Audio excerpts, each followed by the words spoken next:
don't you give us a little background on the state of pollinators and why it's important that we are thinking about trees for bees?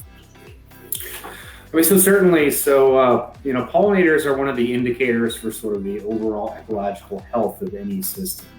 When they're active, it's going to tell us that the system is working, the system is functioning. Especially when we look at some of the pollinators that are specialists, or some of the parasitoids that also pollinate, that are going to be after some of these specific pollinators. So the great thing about trees, if you think about a tree that's fully in bloom, if you were to lay that canopy on the ground, it would look like a little meadow.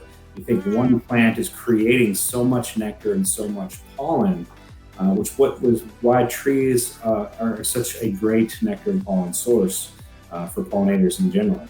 And when we're thinking about like our trees, one thing you really want to accomplish with your landscape is to create sort of a buffet for pollinators from the early season to the late season, so we can maintain that productivity and that function throughout the season.